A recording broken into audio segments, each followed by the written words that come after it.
At my son's birthday party, my SL pulled me into the hallway and said, "You're not a real mother. You're a placeholder until he figures it out." I smiled, then took a screenshot of her texts asking me for money last year and sent it to her husband, along with her bank statements. When she showed up crying at my door weeks later, I said, "I'm still a mother. You're just a cautionary tale. I'm not Liam's biological mother. His mom, Amanda, died in a car crash when he was 4. I met Gabe a year and a half later. We took things slow, out of respect for Liam and Amanda's memory. But love doesn't always follow a schedule. We got married when Liam was 7. I moved into their house in Eugene, Oregon, and started doing the daily mom stuff. Packing lunches, helping with homework, going to parent-teacher conferences, reading bedtime stories. I never expected to replace Amanda. That wasn't the goal. But I also didn't expect the hate I got from Gabe's sister, Kelsey. Kelsey has always been extra. She's 5 years younger than Gabe and acts like she knows better than everyone. She idolized Amanda, which would be fine if she hadn't used that to make me feel like I was just temporary. Every chance she got, Kelsey would say something slick. At Christmas, "You're brave to try and fill Amanda's shoes." I don't think I could do it. At family dinners, Liam still talks about Amanda like she's the only mom he remembers. Always polite enough to sound innocent. But not really. Gabe told me to ignore her. I tried. I really did. But on Liam's 10th birthday, Kelsey crossed the line. We were hosting a party in our backyard. Nothing huge. Just close family, a few of Liam's friends, neighbors. Pizza, juice boxes, balloons. Gabe was manning the grill. I was setting out the cake when Kelsey tugged on my arm and asked to talk in the hallway. She didn't even wait for the door to close behind us. "You know he's not yours, right?" she said, arms folded, mouth twisted into a smirk. "You're just the woman making him lunch until he figures it out." I blinked. "You're not a real mother," she added. "You're a placeholder." I didn't yell. I didn't cry. I just looked at her and smiled. Because I remembered something. It was last December when she came to me. Gabe didn't even know. She sent me a long, messy text at midnight. Said she'd lost her job, couldn't make rent, and was scared her husband would find out. She said I was the only one she could trust. The only one who wouldn't judge. I helped her. Quietly. I paid her rent for 2 months. She promised she'd pay me back. She never did. And she had no idea that I kept everything. The texts. The voicemail she left crying. Even her bank login info, she'd given it to me once when I helped her apply for a fast cash loan. She never changed the password. So that night, after Liam's party, after pretending everything was fine, I went into the guest bedroom with my laptop. I logged in. She wasn't broke back then. Not really. She was shopping. Clothes. Makeup. A spa day. $200 at Sephora. A fancy dinner reservation for 2. I took screenshots of everything. Then I attached them to the old texts she sent me, begging for help. And I sent all of it to her husband. Did I feel bad? No. Because that same woman had just told me to my face that I didn't count. That all the nights I stayed up with a sick Liam didn't mean anything. That the hugs, the tears, the talks, none of it mattered. I didn't hear anything right away. But a couple weeks later, Gabe told me that Kelsey's husband was living at a hotel. Said they were taking a break. Then I got a text from her. Just one word. "Why?" I didn't answer. She tried calling. I blocked her. 3 weeks after the party, there was a knock at the door. I opened it, and there she was. No makeup. Hair in a knot. Red eyes. Like she hadn't slept. She looked around like she expected someone to stop her. Then she said, "You ruined my life." I looked her in the eye and said, "I'm still a mother. You're just a cautionary tale." Then I closed the door. After I shut the door in her face, I expected that to be the end of it. But I should have known Kelsey wouldn't let it go. The silence didn't last long. A few days later, Gabe got a call from their mom. She was upset, rambling about family betrayal and how I needed to fix things. Apparently, Kelsey had gone to her parents and twisted the story. Said I had hacked into her bank account and sent private information to ruin her marriage. Left out the part where she gave me her login and begged me for money. Gabe stood up for me, told his mom the truth. But the damage was done. The next weekend, at a family barbecue at Gabe's parents' house, things exploded. It started fine, tense but civil. I brought a pie. Liam ran around with his cousins. Gabe grilled like always. Then Kelsey showed up. Late. Wearing a forced smile and sunglasses even though it was cloudy. The second I walked by her with a plate of food, she hissed, "You think you've won, huh?" I didn't respond. Just kept walking. But she followed me into the kitchen, where it was just us. She slammed her purse on the counter and said, "You want to ruin my life? Fine. Let's see what your husband thinks about you stealing from family." "What are you talking about?" I asked. Then she pulled out a folded sheet of paper from her purse and held it up. "You know what this is?" she said, voice shaking. "It's a copy of the withdrawal from Amanda's memorial fund. The one Gabe's parents set up for Liam." My heart dropped. I saw the statement, she sneered. "You used it. Took out $3,000 last year. I wonder if he knows." I didn't say anything, because I had taken it. But not for myself. That money had been sitting untouched for years. Gabe always said it was for emergencies or when Liam needs something big. Well, last year, Liam needed surgery for a dental issue.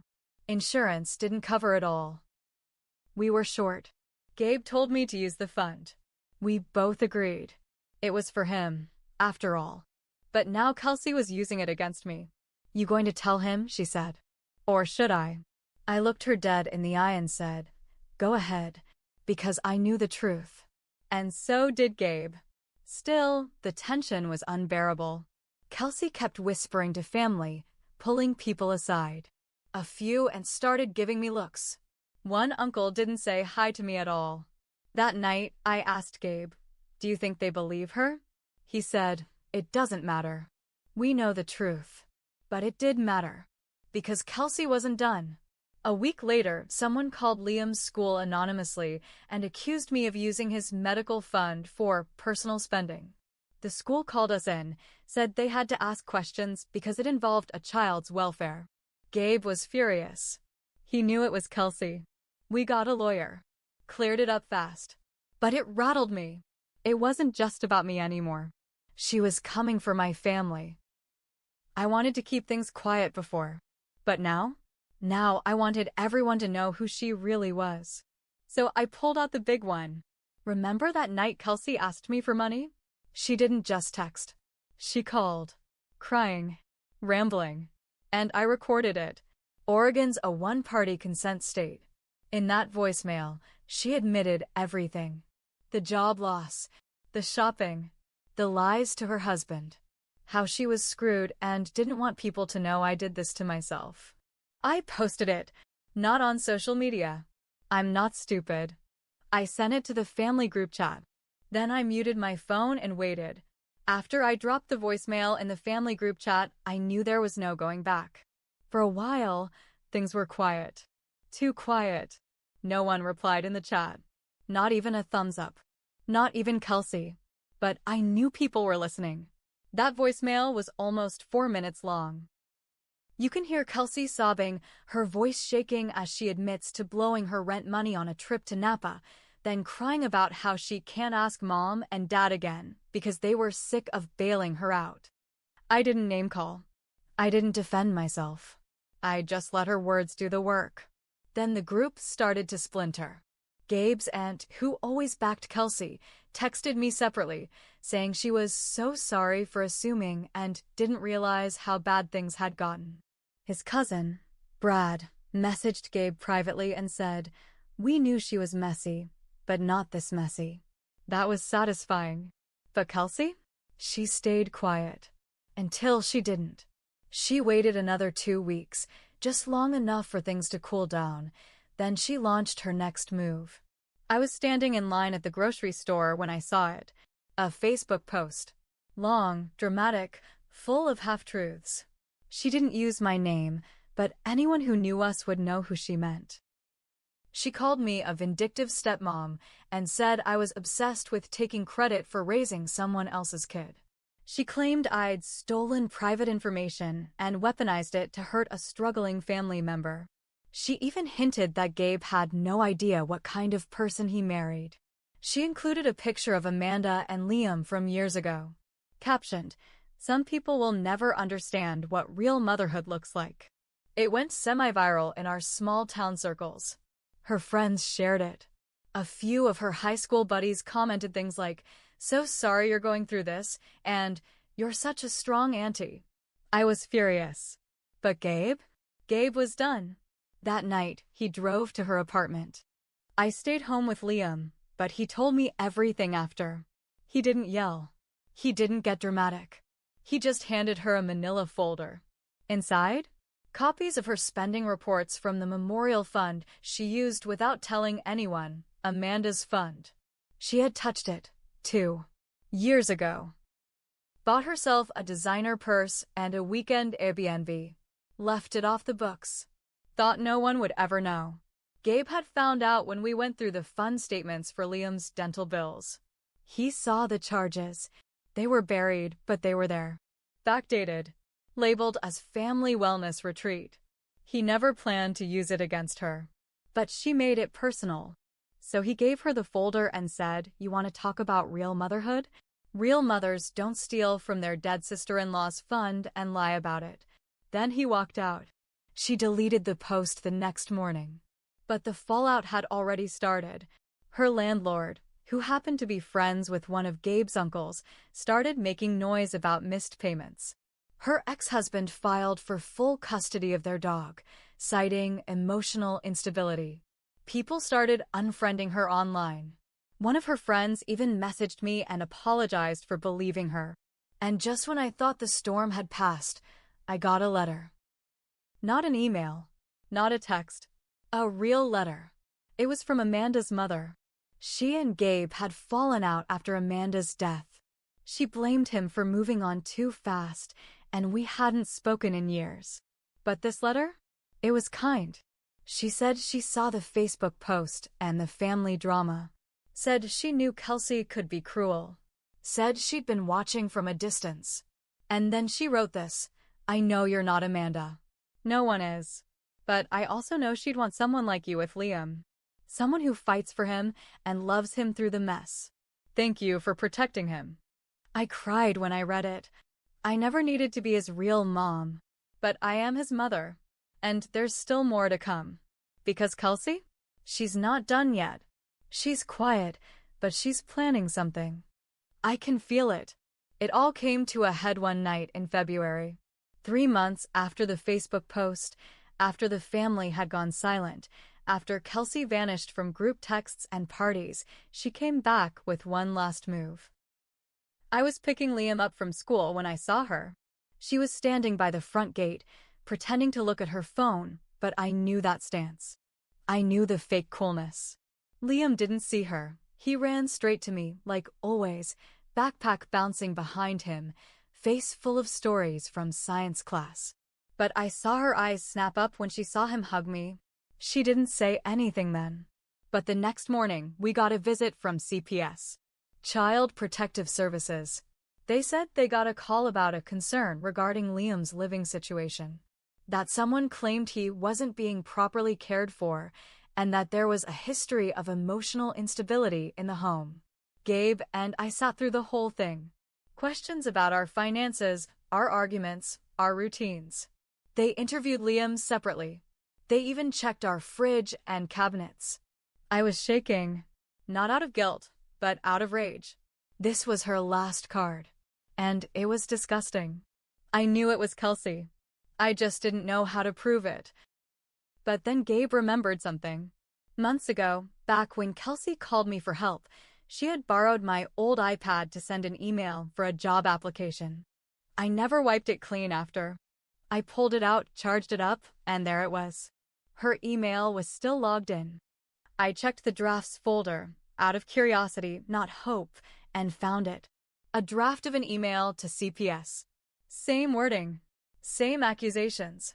She never sent it through email, probably afraid it could be traced. But it was there. We printed it, saved it, sent it to our lawyer. And then we pressed charges for defamation and false reporting. Her own words, typed out months ago, took her down. The authorities called her in. She denied it, but the digital trail didn't lie. They had records of the call to CPS coming from a prepaid phone bought with her card. It was all there. The case didn't go to trial. She took a plea. Community service, mandatory counseling, and a permanent mark on her record. And the worst part for her? Gabe's parents disowned her. After everything came out, after CPS cleared us and saw through the lies, after they saw the full picture, they told her to stay away. You had a brother, Gabe's mom told her over the phone. Now you have a warning. Kelsey left town a week later. Moved in with some distant cousin in Nevada. Cut off all social media. I haven't seen her since. But this story isn't just about revenge. It's about truth. I made mistakes. I should have told Gabe right away about the fund money. I should have never helped her in secret. I thought keeping the peace mattered more than standing my ground. I was wrong. Kelsey made her choices. I made mine. And in the end, the person who wasn't a real mother was the only one standing when the smoke cleared. I tuck Liam in every night. I help with homework. I show up to his games. I cry when he hurts. I laugh when he laughs. No title, no DNA, no cruel woman whispering in the hall can take that away from me. I'm his mother. And she's a lesson. A cautionary tale no one will forget.